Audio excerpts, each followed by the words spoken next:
Poor Taylor Lautner.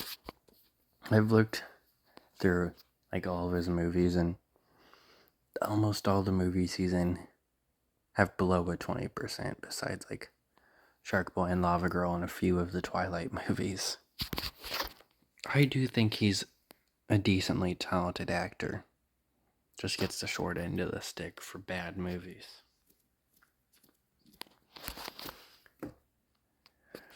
But yeah, this movie definitely isn't the best. Dude lives with his parents. They have him like box and stuff, make him learn to be a fighter or whatever. Turns out his parents aren't his real parents. They're like spies or something that chose to take care of him. And they find out all of this because of a homework assignment. Like, they look up missing kids and then they find him on there. But it was like, we later find out it was fake. It was planted to, get his attention or whatever, and it eventually did years later. It turns out he gets like this list when he goes to this one apartment that he's told to go to or whatever, so now he has it. He's getting chased by the CIA, and one of the CIA guys is not as good as he seems, Alfred Mullaney, aka the dude that played Doc Ock and Mr. Freeze in the Harley Quinn show. He's just kind of there. He doesn't do too much. I also have the dude from The Purge in here, Purge Season 2. That was the one dude's son. He's pretty cool. I really liked him. Plays this dude named Gilly. But he doesn't have a major role. But he is in quite a few scenes. He has this other friend, Jake, that's has like 2 scenes, and one of them he's kind of sexist in, and then they just forget about him. So, I don't care about him. I think they only had him in the movie so they could have like 2 lines about how they would hurt his friends if he didn't listen or whatever.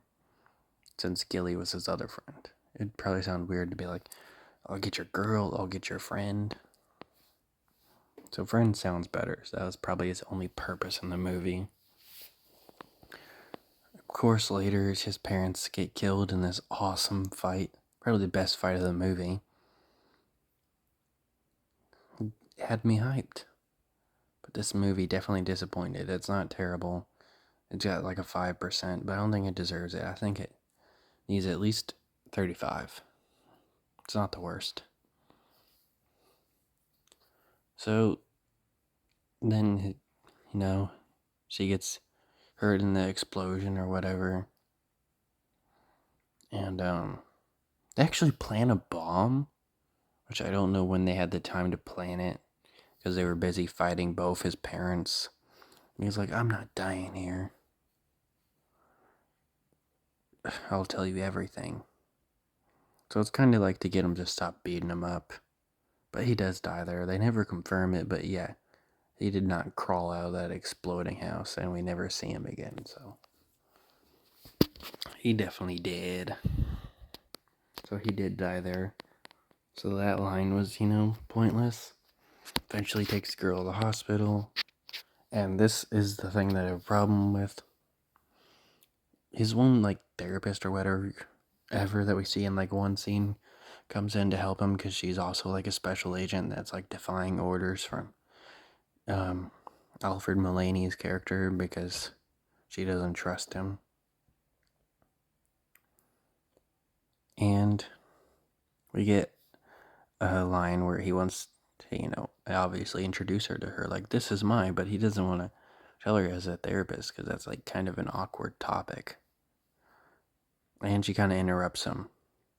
We never get to learn that she's his therapist, but later in the movie, she refers to her as his therapist during a little small argument. She didn't know that was his therapist. So how'd she find out? I obviously, think most of the hand-to-hand combat fight scenes are amazing in this. There's poor CGI a few times, like when Taylor Lautner gets his face slammed into the train window. But I do think the fight scenes are probably like the best part of this movie. There isn't too many of them, but there is enough that you can really enjoy them.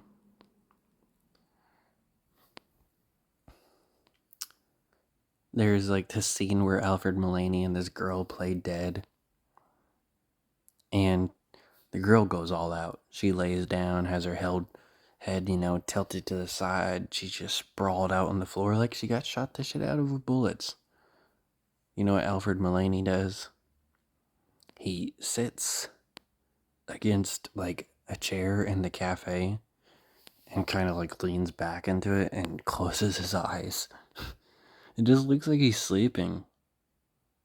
I think it was a pretty dumb decision for a CIA agent to play dead like that, but he doesn't get killed.